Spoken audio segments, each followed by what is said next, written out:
And welcome to Standard Biology. My name is Sonia and today's topic is apoptosis. So in this video lecture we will discuss about what is the difference between apoptosis and necrosis and what are the mechanism involved in apoptosis. That includes extrinsic and intrinsic pathway. So what is apoptosis? Apoptosis क्या होता है? It is a program cell death. Program ये क्या होती है? ये एक programme cell death होती है जो कि एक नेचुरली ऑकरिंग फिजियोलॉजिकल प्रोसेस होती है। नेचुरली क्या होता है, नॉर्मली जो सेल्स होते हैं वो ग्रो करते हैं, उनका एक टाइम पीरियड होता है और उसके बाद वो डाई कर जाते हैं। और उनकी डेथ किस मैकेनिज्म के थ्रू होती है? एपोप्टोसिस के थ्रू होती है। और एपोप्टोसिस जो है ये एक कैस्पेज डिपेंडेंट पाथवे होता है, मतलब इसमें कुछ स्पेसिफिक प्रोटीन्स इन्वॉल्व होते हैं जिनको कैस्पेजेस बोलते हैं। उसके अलावा जब एपोप्टोसिस होता है तो उस टाइम पे ये कोई इन्फ्लेमेशन नहीं करता, ना ही ये अपने सराउंडिंग वाले सेल्स को अफेक्ट करता है। But in case of necrosis जो कि एक प्री मेच्योर सेल डेथ होती है, ये किसी एक्सटर्नल एजेंट्स के कारण हो सकती है, जैसे कि टॉक्सिन्स के कारण, कुछ केमिकल्स के कारण या फिर कुछ ऐसी रेडिएशंस के कारण नेक्रोसिस हो सकता है, जो कि एक पैथोलॉजिकल प्रोसेस होती है। उसके अलावा ये इन्फ्लेमेशन कोज करती है। जब भी नेक्रोसिस होगा तो वो अपने सराउंडिंग वाले सेल्स को अफेक्ट करेगी और इम्यून रिस्पॉन्स को जनरेट करेगी। लेकिन ये जो है कैस्पेज इंडिपेंडेंट पाथवे होती है। इस वीडियो में हम एपोप्टोसिस के बारे में डिटेल में डिस्कस करने वाले हैं। नेक्रोसिस मैंने सोचा कि कई बार कंफ्यूजन होता है हमें कि एपोप्टोसिस और नेक्रोसिस में क्या डिफरेंसेस होते हैं, तो इस चीज को क्लियर कर लेते हैं पहले। अब मॉर्फोलॉजिकली क्या क्या चेंजेस होते हैं सेल्स में जब वो एपोप्टोसिस या नेक्रोसिस में जाती हैं। देखो पहले पहले हम देखते हैं एपोप्टोसिस में क्या क्या मॉर्फोलॉजिकल चेंजेस आते हैं। ये नॉर्मल सेल है। जब एपोप्टोसिस शुरू होगा तो श्रिंकेज होगी सेल की। उसके अलावा डीएनए का फ्रेगमेंटेशन होगा, डीएनए टूट जाएगा, ब्रेक करेगा। उसके अलावा मेम्ब्रेन ब्लैबिंग्स इस तरीके से बनेंगी, ये ब्लैब्स बनते दिखाई दे रहे हैं आपको यहाँ पे। तो इस तरह की मेम्ब्रेन ब्लैबिंग होगी। फिर क्या होगा, एपोप्टोटिक बॉडीज का फॉर्मेशन होगा। इस तरीके से ये छोटी छोटी बॉडीज बन जाएंगी जिनको एपोप्टोटिक बॉडीज बोला जाता है। और इनमें क्या होगा, कंडेंस्ड डीएनए प्रेजेंट होगा। लेकिन जो ये एपोप्टोटिक बॉडीज होती हैं इनमें अभी भी जो ऑर्गेनेल प्रेजेंट है वो फंक्शनल होंगे। ठीक है। उसके अलावा नेक्रोसिस में क्या होता है, जैसे ही नेक्रोसिस होना शुरू होता है तो जो सेल है वो पहले क्या करता है, स्वेल करता है। ठीक है, वो स्वेल कर जाएगा। फिर उसकी जो मेम्ब्रेन है वो ब्रेक करनी शुरू करेगी, जैसे यहाँ पे आपको दिखाई दे रहा है मेम्ब्रेन यहाँ से ब्रेक कर रही है और सेल जो है वो डिसइंटीग्रेट होगा और जो कंटेंट जो सेल के अंदर प्रेजेंट है वो सारा रिलीज होगा। इस सेल में आपको दिखाई दे रहा होगा कि किस तरीके से कंटेंट जो है वो बाहर रिलीज हो रहा है। अब जो ऑर्गेनल्स हैं वो जो इन बॉडीज के अंदर इन छोटे छोटे वेसिकल्स के अंदर प्रेजेंट होंगे, वो ऑर्गेनल्स अब नॉन फंक्शनल होगी। लेकिन एपोप्टोसिस में क्या होता है, ऑर्गेनल्स जो हैं इन एपोप्टोटिक बॉडीज में स्टिल फंक्शनल होते हैं। तो ये तो बात होगी कि क्या डिफरेंसेस होते हैं नेक्रोसिस और एपोप्टोसिस में। अब बात करते हैं एपोप्टोसिस के मैकेनिज्म के बारे में। जो एपोप्टोसिस होता है वो कुछ प्रोटीन्स ऐसे होते हैं जो कि नॉर्मली जब सेल हेल्दी है, नॉर्मली क्या होता है, जो एंटी एपोप्टोटिक प्रोटीन्स हैं वो इनहिबिट करके रखते हैं एपोप्टोसिस को। लेकिन जब कोई एपोप्टोटिक सिग्नल आता है, मतलब जो सेल है उसको अगर एपोप्टोसिस करना है, ठीक है, तो प्रो एपोप्टोटिक प्रोटीन एक्टिवेट होते हैं और वो एपोप्टोसिस को प्रमोट करते हैं। तो अब देखते हैं कि कौन से प्रोटीन्स ऐसे होते हैं जो कि एपोप्टोसिस को नॉर्मली कंट्रोल करते हैं। उनको क्या बोलेंगे, एंटी एपोप्टोटिक प्रोटीन्स बोलेंगे। और ये दोनों ही BCL2 फैमिली में आते हैं। ठीक है, अब इसमें क्या होता है, एंटी एपोप्टोटिक में BCL2, BCL-XL ये प्रोटीन्स जो है वो इन्वॉल्व होते हैं। उसके अलावा जो प्रो एपोप्टोटिक होते हैं, मतलब जो कि एपोप्टोसिस करवाते हैं, वो क्या होते हैं, वो होते हैं प्रो एपोप्टोटिक प्रोटीन्स, जिसमें इन्वॉल्व होते हैं बैक्स बैक, उसके अलावा बैड बिम, बिड, पूमा, नोक्सा।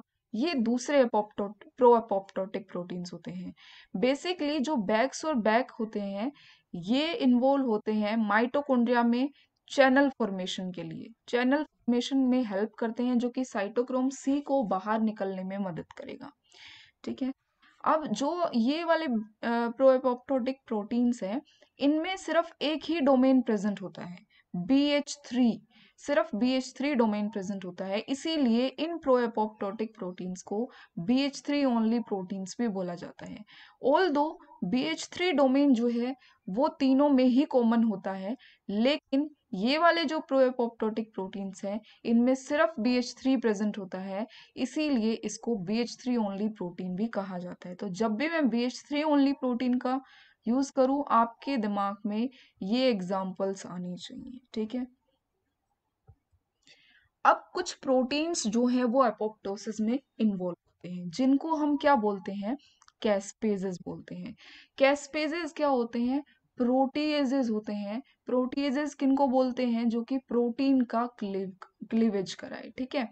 अब ये जो ऐसे प्रोटीएज होते हैं, ये जो कि सिस्टीन, जिन पे सिस्टीन जो है उनकी एक्टिव साइट पे प्रेजेंट होता है, और ये क्लीव करते हैं टारगेट प्रोटीन को एस्पार्टिक एसिड, एक स्पेसिफिक एस्पार्टिक एसिड पे ये जो है प्रोटीन को क्लीव करते हैं। एस्पार्टिक एसिड, अमीनो एसिड जहाँ पे प्रेजेंट होगा, वहां पे ये कैस्पेजेस जो है वो क्लीव कराएंगे। तो यहाँ पे इस नाम में ही छुपा हुआ है इसका पूरा मतलब, जो कि सी किसको रिप्रेजेंट करता है, सी सिस्टीन को रिप्रेजेंट करता है, कि सिस्टीन कहाँ पे प्रेजेंट होगा, उसकी एक्टिव साइट पे प्रेजेंट। और यहाँ पे जो ASP का मतलब क्या है, ये एस्पार्टेट अमीनो एसिड पे क्लीव करेगा। ठीक है। और एज हम एंजाइम्स के लिए यूज करते ही हैं। ठीक है। कैस्पेजेस जो हैं वो सेल्स में इनएक्टिव प्रिकर्सर की फॉर्म में सिंथेसाइज होते हैं, और ये तभी एक्टिव होते हैं जब कोई एपोप्टोटिक सिग्नल आएगा। ठीक है। दो मेजर क्लासेस होती हैं एपोप्टोटिक कैस्पेजेस की। पहली जिनको बोला जाता है इनिशिएटर कैस्पेजेस।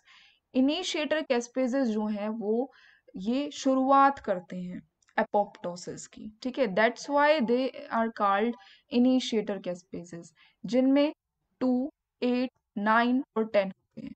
इसे आप इस तरीके से भी याद रख सकते हैं, 28 910 करके कुछ भी बना के आप इसको याद कर सकते हैं।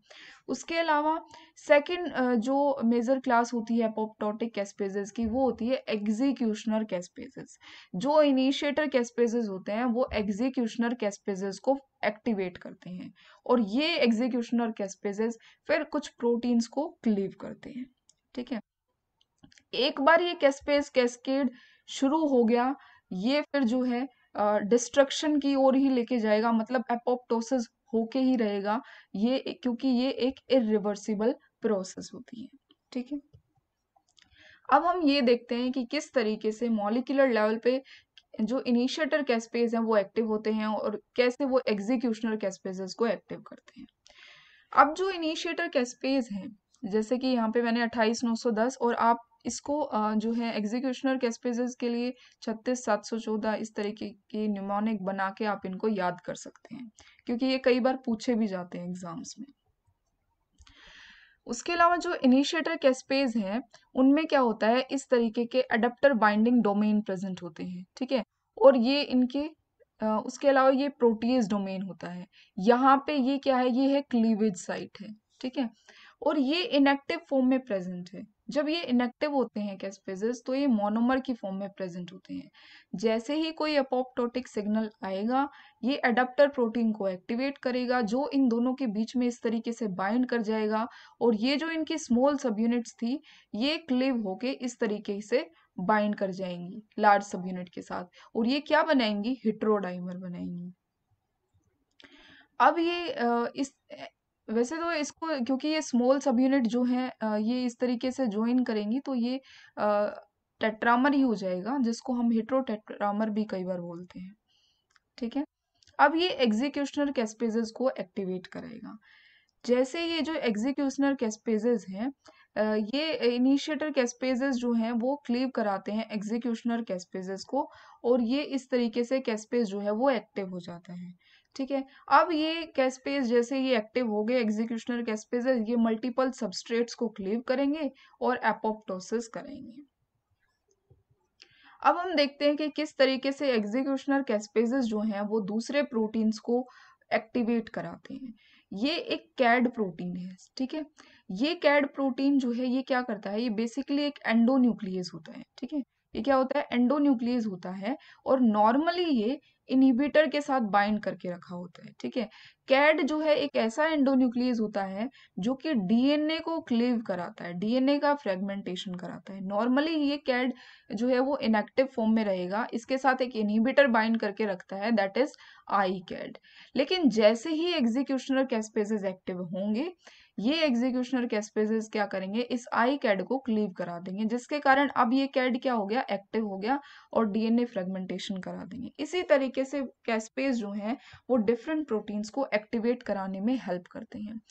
अब जो एपोप्टोसिस होता है उसके दो पाथवे होते हैं, एक होता है एक्सट्रिंसिक पाथवे, एक होता है इंट्रिंसिक पाथवे। तो फर्स्ट हम डिस्कस करते हैं एक्सट्रिंसिक पाथवे के बारे में। एक्सट्रिंसिक पाथवे में क्या होता है, बाहर से कोई सिग्नल आता है, ये जो किलर लिम्फोसाइट है इसके ऊपर फेस लिगेंड प्रेजेंट है, ठीक है।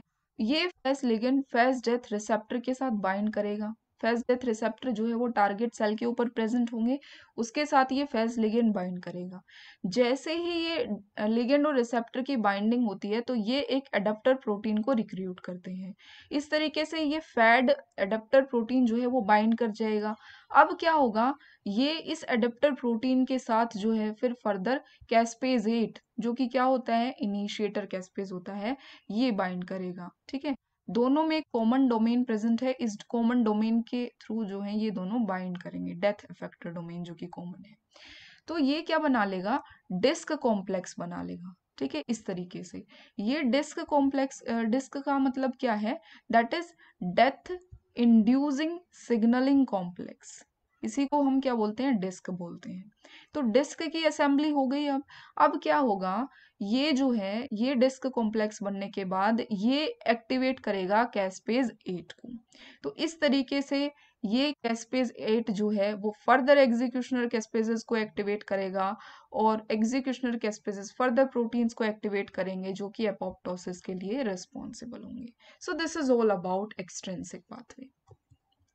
Now let's talk about intrinsic pathway, जिसके अंदर क्या होता है, माइटोकॉन्ड्रिया इन्वॉल्व होता है, ठीक है। ये क्या है, ये है माइटोकॉन्ड्रिया, ठीक है। आई एम सॉरी, ये कुछ ज्यादा ही हो गया। ओके, सो ये क्या है, ये है माइटोकॉन्ड्रिया। तो जो माइटोकॉन्ड्रिया होता है इसके ऊपर कुछ प्रो एपोप्टोटिक जो है, ये क्या है, प्रो एपोप्टोटिक प्रोटीन्स जो है यहाँ पे प्रेजेंट है, ग्रीन में जो गिवन है, ठीक है। अब ये जो प्रो एपोप्टोटिक प्रोटीन्स है ये नॉर्मली तो इनएक्टिव रहते हैं, लेकिन जैसे ही कोई एंटी एपोप्टोटिक प्रोटीन आएगा, नॉर्मली ये इनएक्टिव होते हैं। एंटी एपोप्टोटिक प्रोटीन्स बेसिकली क्या करते हैं, इनको इनहिबिट करके रखते हैं, क्योंकि एंटी एपोप्टोटिक प्रोटीन्स वो प्रोटीन्स हैं जो कि इनहिबिट करके रखेंगे उन प्रोटीन्स को जो कि एपोप्टोसिस को स्टिमुलेट करें। लेकिन जैसे ही कोई एपोप्टोटिक सिग्नल आता है, जैसे कि BH3 ओनली प्रोटीन्स जो हैं वो ये उनको ये एक्टिवेट करेगा। ये क्या है, ये जैसे कोई एपोप्टोटिक स्टिमुलस आया, ये कोई प्रोटीन आया जो कि क्या करेगा, इन प्रो एपोप्टोटिक प्रोटीन्स को एक्टिवेट कर देगा, और इस स्टिमुलस के कारण ये इनएक्टिव कर देगा किनको, एंटी एपोप्टोटिक प्रोटीन्स को ये इनएक्टिव कर देगा। अब ये प्रो एपोप्टोटिक प्रोटीन, जैसे कि हमने BH3 ओनली प्रोटीन्स के बारे में पढ़ा था जो कि बैक थे, ये अब ओलिगोमेराइज होंगे और ये एक चैनल की फॉर्मेशन करा देंगे, जिसके कारण क्या होगा, ये कुछ साइटोक्रोम C और जो अदर इंटरमेम्ब्रेनल प्रोटीन्स होते हैं वो अब बाहर निकलना शुरू होंगे साइटोसोल में। अब जैसे ये साइटोक्रोम C जो है वो बाहर निकलना शुरू होगा, ये साइटोक्रोम C बाइंड करना शुरू कर देगा एक प्रोटीन के साथ, दैट इज एपाफ1 के साथ। अब एपाफ1 जो है ये साइटोक्रोम C के साथ बाइंड करेगा, ठीक है। जैसे ही ये साइटोक्रोम C एपाफ1 के साथ बाइंड करेगा, ये इसको एक्टिवेट करा देगा, और इस तरीके से अब ये एपाफ1 7 एपाफ1 प्रोटीन्स मिलके साइटोक्रोम C के साथ ये क्या बनाते हैं, एपोप्टोसोम बनाते हैं, ठीक है। इस तरीके का जो कार्ड डोमेन इनमें प्रेजेंट होता है एपाफ1 में, जो कि सब में कॉमन होता है, इस तरीके से ये रिंग की फॉर्मेशन करते हैं। अब आएगा कैस्पेज 9। कैस्पेज 9 क्या होता है? 28910 जैसा कि हमने बात की थी, जो कि इनिशिएटर कैस्पेजेस होते हैं। तो 9 जो है वो क्या है? इनिशिएटर कैस्पेज है। ये बाइंड करेगा अब एपोप्टोसोम के साथ। इसकी रिक्रूटमेंट होगी कैस्पेज 9 की, जो कि कार्ड डोमेन, जिसमें इसमें भी कार्ड डोमेन कॉमन है, इन कार्ड डोमेन के साथ अब जो है कैस्पेज 9 बाइंड कर जाएगा। और ये एपोप्टोसोम क्या करवाएगा? कैस्पेज 9 का एक्टिवेशन करवा देंगे। और फर्दर ये एग्जीक्यूशनर कैस्पेजेस को फिर जो है एक्टिवेट कराएंगे इनिशिएटर कैस्पेजेस, और फिर जो कैस्पेज कैस्केड जो है शुरू हो जाएगा इसी तरीके से, और ये क्या करेगा? एपोप्टोसिस करवा देगा। ठीक है, तो यहाँ पे ये जो पैराग्राफ गिवन है इसमें आप पढ़ भी सकते हैं बाद में। So this is all about this video, and thank you so much for watching this video guys. अगर आपको इस वीडियो का PDF चाहिए है तो आप इसको टेलीग्राम ग्रुप से ले सकते हैं।